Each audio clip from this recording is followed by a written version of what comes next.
I once stood in front of cameras that reached millions, with the audience laughing at my jokes as if I had the world in my hands. Today, I begin my mornings on the floor, in silence, reciting words I once mocked without understanding. The man who once ridiculed the Quran in front of everyone now finds peace only by bowing before Allah. But what happened between these two versions of myself is something I have never shared publicly. My name is David Johnson. I am 50 years old and I live in Denver, Colorado. For decades, I built my career as a host and comedian, using sarcasm as a weapon and irony as a shield. I believed nothing was sacred, that everything could be turned into a joke, even what millions around the world held untouchable. My life revolved around ratings, million-dollar contracts, and the sense of power that came from applause. But it was precisely on that stage of success that I experienced my greatest fall. Before continuing with my story of conversion, write in the comments where you are watching from. I want to know how far this account of mine is reaching. I built my career convincing audiences that nothing was too sacred to become a joke. Awards, million-dollar contracts, and media idolatry intoxicated me. Sarcasm was my crown, and I believed I was untouchable. In the beginning, it seemed like nothing but fun. I stepped on stage or sat in front of cameras, and everything I said turned into laughter. It didn't matter if the target was a politician, a celebrity, or a religious symbol. For me, everything was material. The more controversial, the better. Headlines called me bold. Critics spoke of a genius of irreverence, and each show amplified my fame. I fed on it the way people breathe air. I needed to be seen, discussed, idolized. Money was the natural consequence. Soon I wasn't just applauded. I was in demand. TV studios fought over my name. Brands wanted my image tied to their products. Producers offered absurd amounts just to have me speak at events. I signed million-dollar contracts as casually as signing a dinner receipt. With each season, my schedule grew busier, my face more recognizable, and my ego more inflated. And the higher I climbed, the more convinced I became that there were no limits. Irreverence became my throne. I saw myself as someone above criticism, above error, above any rule that could limit comedy.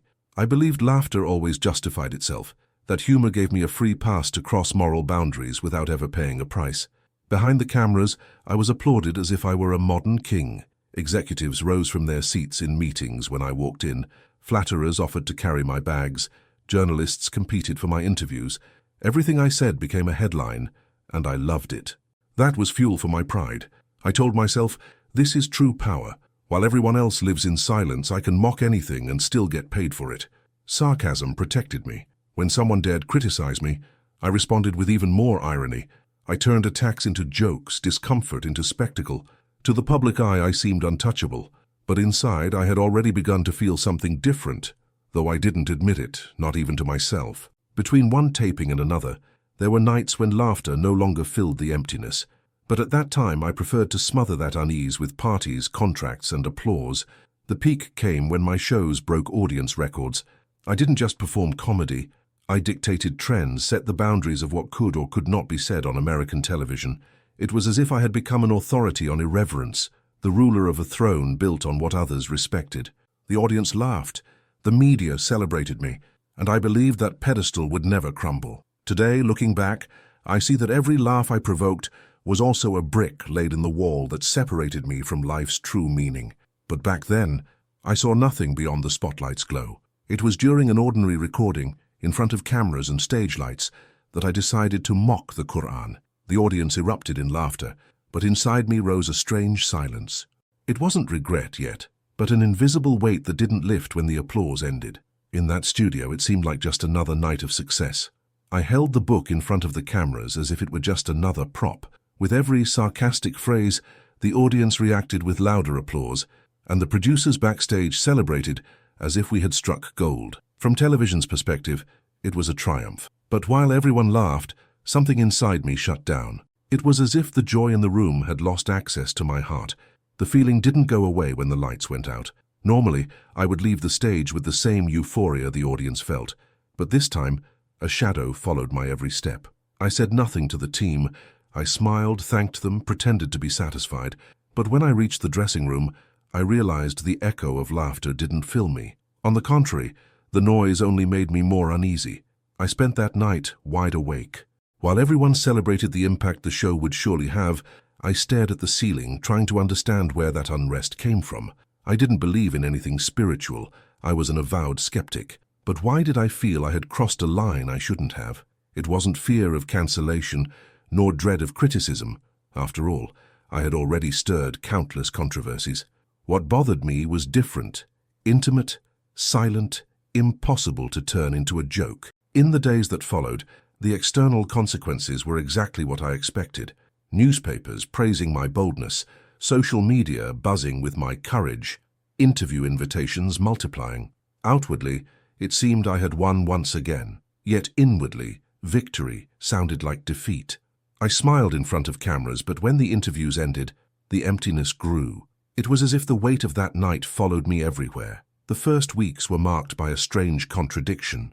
The public said I had outdone myself, but I felt diminished. The jokes that once felt like weapons of power now echoed like arrows shot at myself. It wasn't outright remorse, but a growing discomfort, a spiritual hum I couldn't silence. I began having restless nights. Sleep brought disturbing images, burning books, voices repeating words in a language I didn't understand, stern gazes staring at me from places without light. I woke drenched in sweat, breathing heavily, trying to convince myself it was just stress. But deep down, I knew I was being confronted by something beyond my control. I even avoided watching the rerun of the show. Any other episode I rewatched with pride, pointing out technical details, celebrating well-timed jokes. But not that one. Just hearing the sound of my own mocking voice was enough to feel that same tightening in my chest. That wasn't just television content. It was a public record of my arrogance turned into spectacle. Little by little, I realized that the mockery had not stayed on the stage. It had entered my soul, and there it produced silent cracks. I tried to make up for it with more parties, more interviews, more contracts, but nothing covered the discomfort. It was as if, by mocking something sacred, I had opened a door, and I didn't know how to close it. It wasn't that night that I bowed, nor in the days that followed. It would still take a long time before I admitted what was happening. But looking back now, I know that was the point when my empire began to crumble, not because of contracts or public image, but because the laughter that once sustained me lost its taste. Something had changed inside me, and I could no longer go back to being the same. In the days that followed, nothing felt the same. Nightmares invaded my sleep, voices whispered in the void, and the arrogance that had sustained me began to unravel. I told myself it was just stress, but I knew I had crossed a line that could not be erased. The nights became enemies.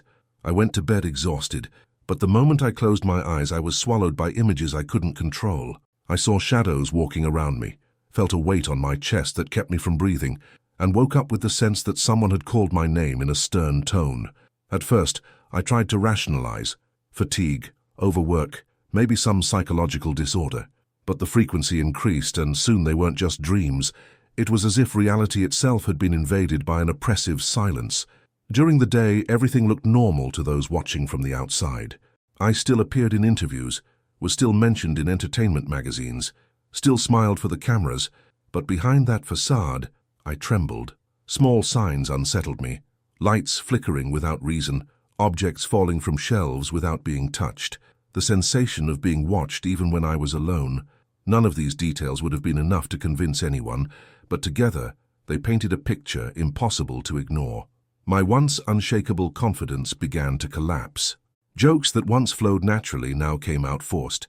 The audience still laughed, but I felt the difference, not because they noticed, but because I no longer believed in what I was saying. It was as if the source that fueled me had dried up. The applause, once my fuel, now sounded like distant echoes incapable of filling me. Friends, used to my sarcastic and fearless version, found my silence strange. I withdrew from parties, avoided long conversations, invented excuses not to attend events. Even my family noticed something was wrong, but I insisted it was just too many commitments. The truth was that I was falling apart inside, and I didn't want to expose that fragility. The more I tried to ignore it, the more intense the feeling became that I was being confronted by something invisible. The voices in the hallways of the night repeated themselves, calling my name clearly, and each time it happened, a chill ran through me as if pierced by ice. I would get up, turn on all the lights in the house, but there was never anyone there. The silence afterward was even more unbearable. It was at this point I realized how fragile my world, built on sarcasm and applause, really was. I had money, fame, influence, but no peace. No contract could buy a minute of true rest.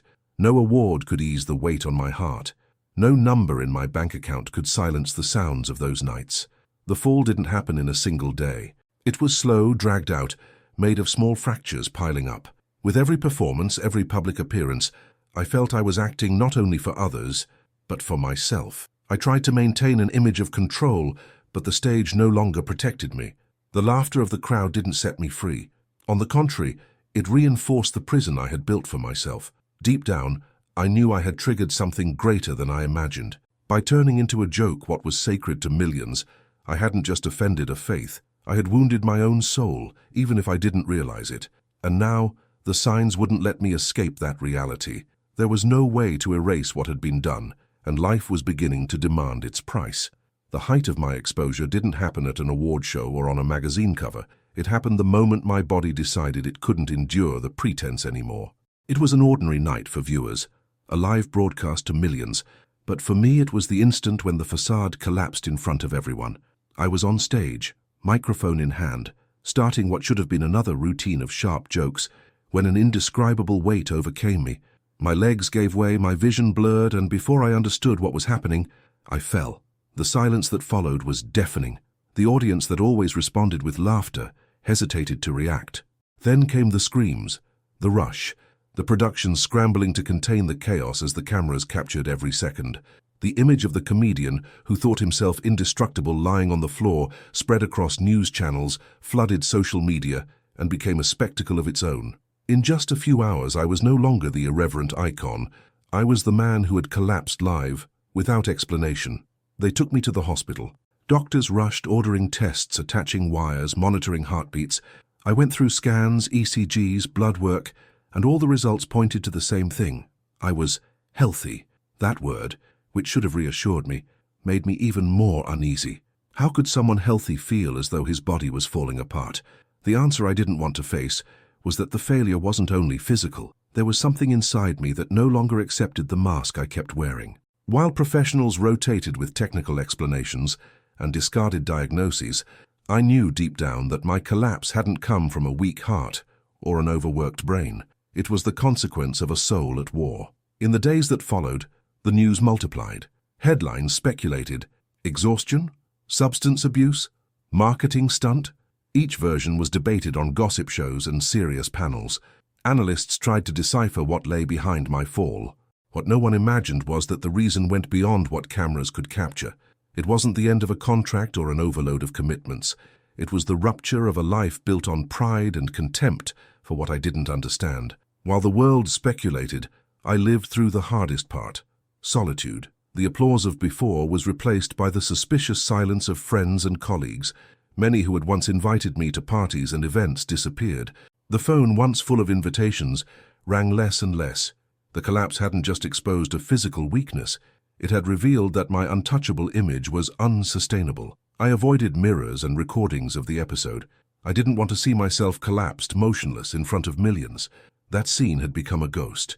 Every time someone mentioned it, I felt as if the floor was about to swallow me again. It wasn't just public embarrassment. It was a wound that reminded me relentlessly that something greater was calling me to accountability. It was in this phase that I saw the cruelty of the environment I lived in. The television that had made me a star didn't hesitate to replay the video on a loop, multiplying my vulnerability for ratings.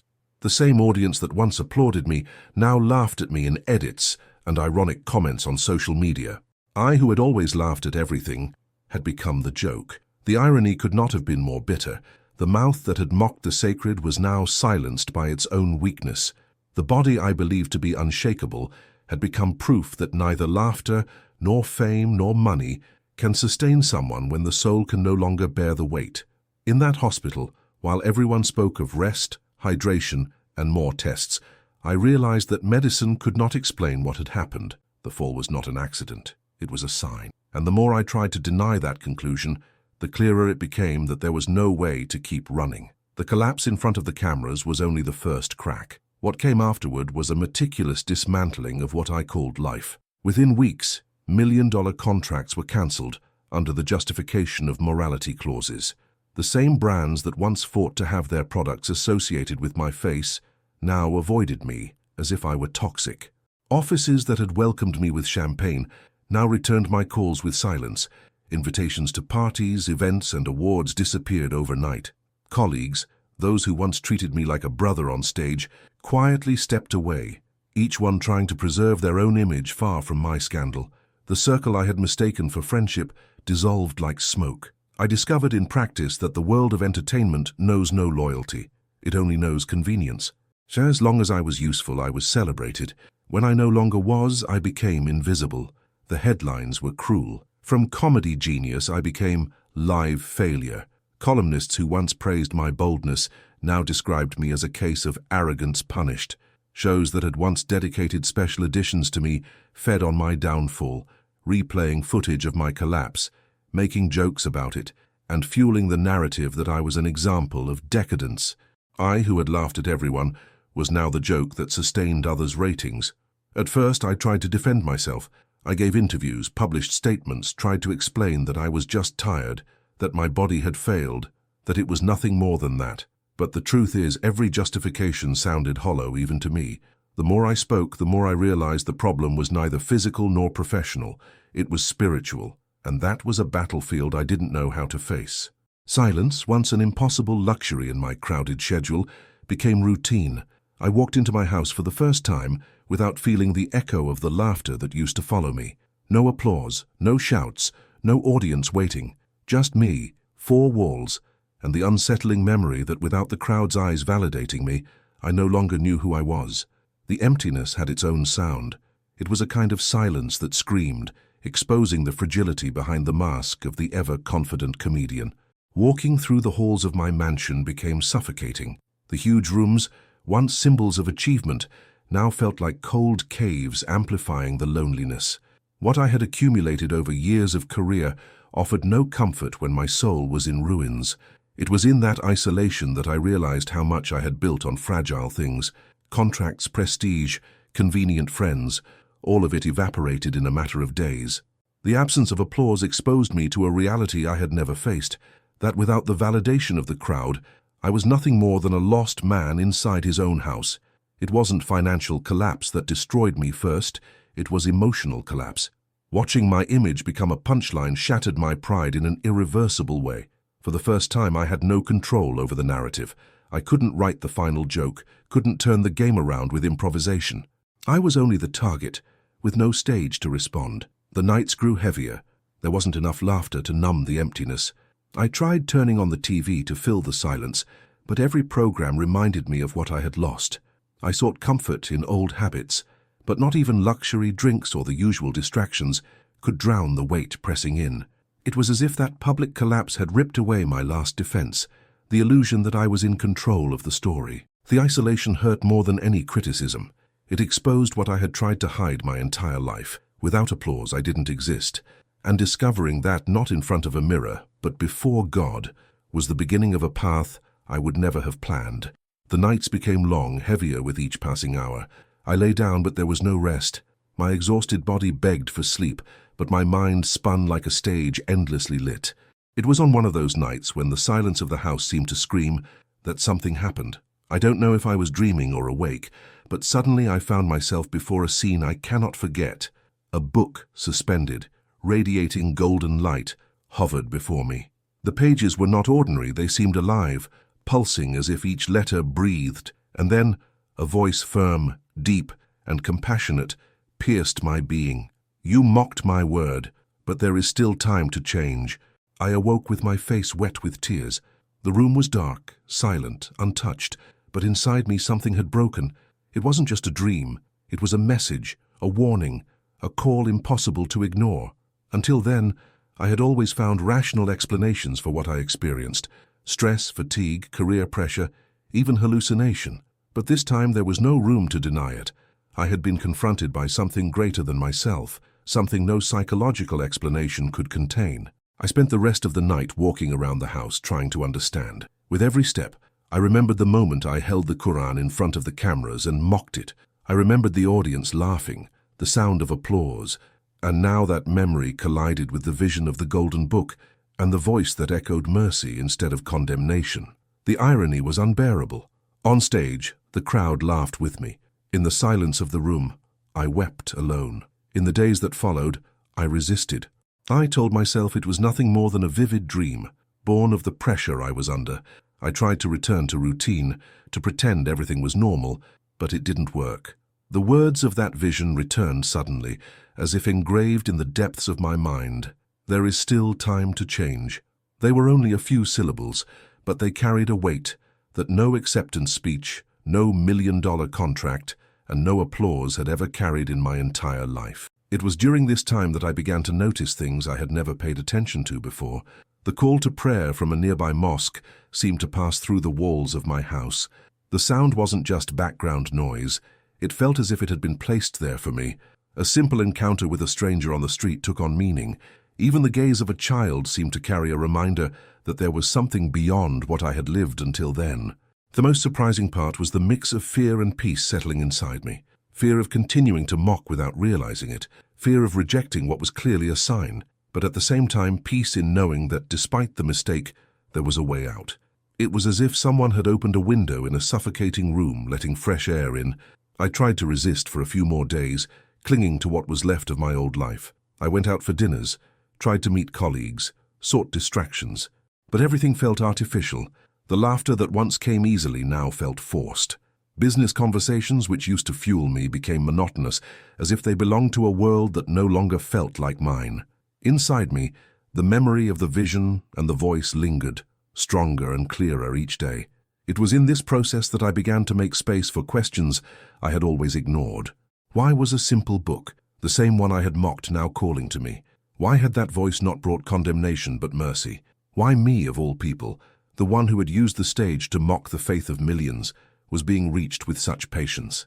These questions followed me like a shadow, and though I didn't have all the answers, something in me had already changed.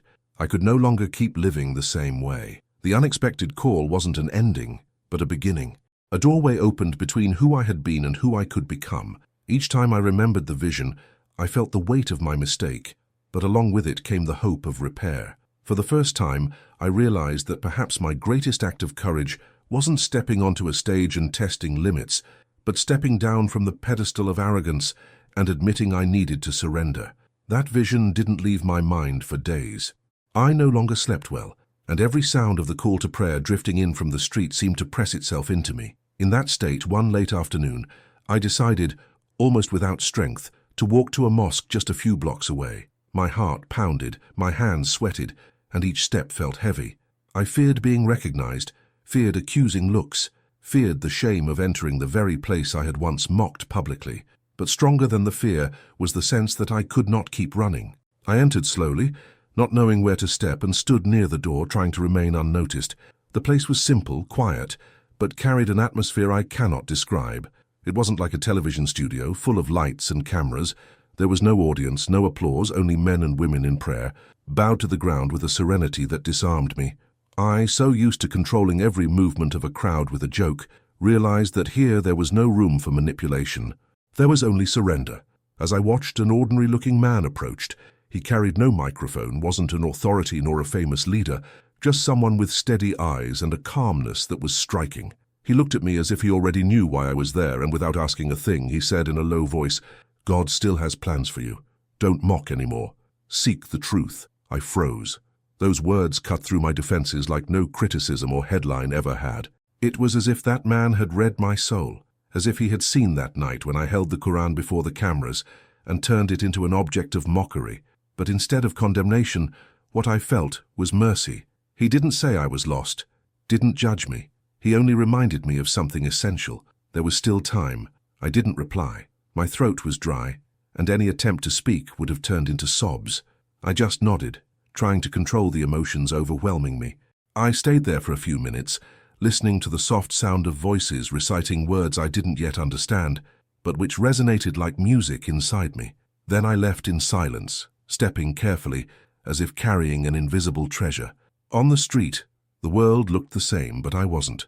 The horns, the lights, the mixed voices of the city sounded different, as if on another frequency. I walked with the certainty that I was no longer alone. That encounter had confirmed what the vision had already revealed. God was calling me despite everything I had done. In the days that followed, those words echoed inside me. Don't mock anymore. Seek the truth. They were short, simple, but they wouldn't let me rest. I remembered all the years I had built a career on irony, the laughter that often hurt more than it healed. I remembered the shows where I reduced people's faith to a joke. Now faced with such a direct phrase, I realized that perhaps my whole life had been built on sand.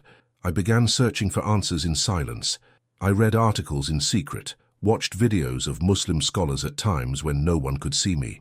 I bought translations of the Quran as if buying something forbidden, and found myself underlining passages that seemed to speak directly to me. Each verse was like an answer to questions I didn't even know how to ask. I discovered concepts that had never crossed my mind: mercy, justice, humility, surrender. Words that stood in stark contrast to the arrogance I had always carried as a shield.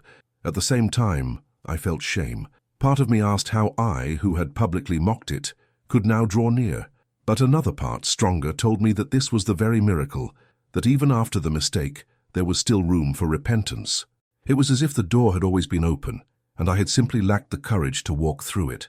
The encounter with that ordinary man was the turning point I needed. There was no spectacle, no crowd, just a single sentence spoken at the right moment. It was like an invisible seal pressed onto my heart, assuring me that the signs were no coincidence. And from that day on, I knew resistance was no longer an option. The call was real. The change was already happening. The encounter I had at the mosque left marks that could no longer be erased. I went home with my mind in turmoil, and for the first time in years, turned off the phone and the television. There was no audience, no spotlight, only me and an emptiness now beginning to be filled with something new. It was in that silence that I decided to dive in completely. I took the translated copy of the Quran a friend had given me months earlier, which had remained closed, forgotten on a shelf. That night I opened its pages like someone opening a door that had been locked their entire life. The first readings surprised me. I expected a complicated text, full of unreachable rules, but instead I found clarity. There was a cadence that needed no technical explanations. Each verse seemed to pierce my resistance and speak directly to my heart. It wasn't just information, it was guidance. Words like mercy, forgiveness, and patience began to take on new weight. I, who had lived on irony, realized sarcasm no longer had a place in me. It was as if it had lost its power. As the days passed, reading became a habit. I woke earlier, made a simple coffee, and set aside a few minutes to lean over the book. Sometimes just 2 or 3 lines were enough to keep me reflecting for hours. There were passages that fit perfectly into my deepest wounds: vanity, pride, the endless pursuit of recognition. It was as if each word dismantled another brick of the wall I had built around myself. But I didn't stop at the pages. I began seeking people who could guide me. Discreetly, I reached out to Muslim scholars willing to answer my questions. I expected reproach or coldness, but what I found was patience. They listened to me without hurry, welcomed my doubts, and never mocked my past. That attitude, so different from the television world where I had lived surrounded by criticism and competition, disarmed me even more. I also began learning how to pray. At first, the movements felt strange. I got confused, forgot words, mixed up the order. But with each attempt, I felt something different. It wasn't a performance, it wasn't a show, it was intimacy. Placing my forehead on the ground seemed like a radical act. I, who had always been on elevated stages, was now putting myself at the lowest possible level in a sign of humility. And it was precisely there, in that simple gesture, that I found a peace no applause had ever given me. There were moments of resistance, of course. Part of me still questioned whether I was just looking for a way out of my failures, but each doubt found an answer. Sometimes it came from a verse I read at random. Other times from a conversation with someone who didn't even know my story. They weren't only intellectual answers, they were answers that brought peace, as if aligning the heart to the right rhythm. The logic of faith was not the logic of the stage. There, it wasn't about calculating impact, but living with coherence. I also realized how the sarcasm that had always defined me began to fade. Jokes I once thought brilliant now sounded cruel. Laughter that once fueled me now rang hollow. It was as if my old self was still trying to speak, but its words no longer had power. Little by little, I let go of the need to mock in order to feel superior. The search for meaning had already taken that place. In time, this journey became irreversible. I no longer studied out of curiosity, but out of necessity. Each prayer was a breath, each teaching a compass. The life that seemed to be falling apart found a new foundation, one that didn't depend on contracts, headlines, or applause. For the first time, I felt I didn't need to prove anything to anyone, only to be in tune with the one who called me back when I least deserved it. This process wasn't spectacular. It had no cameras, no audience. It was discreet, intimate, almost secret. But inside me, it marked the most radical turning point I had ever lived. And the deeper I went, the more I understood. I wasn't just studying a religion. I was relearning how to live. The routine that once revolved around contracts, flights, and public commitments is now marked by prayer times, silent readings, and moments of reflection.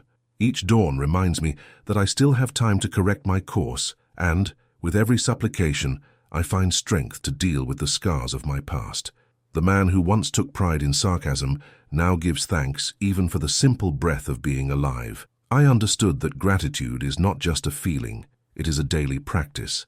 To be grateful is to offer what I have, time, attention, resources, to repair what I once wounded. I try to give back to the world not only words of remorse, but concrete actions, listening to those who need to be heard, extending a hand to those who have lost hope, supporting causes that bring people together instead of dividing them. This commitment leads me to turn past falls into seeds of something new. Where there was once arrogance, I now try to place humility. Where there was irony, I plant respect. And where there was silence born of shame, today there is testimony, because I know someone, somewhere, needs to hear that change is possible. If this story has found space in your heart, I leave here a quiet invitation. Consider using Super Thanks. This financial contribution is not just material support, it is fuel for this channel to continue sharing real stories of transformation with people I may never meet in person. Each act of support expands the reach of the message, reaching homes, countries, and situations I could never reach alone. My life has taught me that no act of generosity is too small. One day, half a banana changed my path.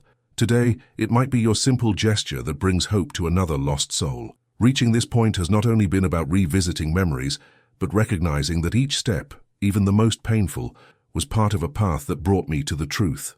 I carry scars of vanity and arrogance, but I also carry proof that Allah extends mercy even to those who resisted the most. Today I understand that no fall is final when there is sincere repentance. That is why I leave a simple request. Don't keep this story only to yourself. Share this video in groups and on social media. We never know who might be living the same struggle that once consumed me. A word, a memory, even a testimony like this could be the spark that lights hope in a weary heart. The act of sending or sharing may seem small, but I have seen how seemingly insignificant things can transform entire destinies. If at any point in this story you saw yourself, know that you are not alone. Emptiness, fear, and the search for meaning are part of many people's journey, and I am proof that even after public mistakes and painful falls, it is still possible to begin again. Faith did not free me from every struggle, but it gave me a steady direction in the midst of storms. And if you want to continue this journey, I invite you to watch the next video. There you will find more reflections and stories that can strengthen your path. Sometimes it is just one more detail, one different experience, that makes all the difference for those who are in the process of discovering where peace truly rests.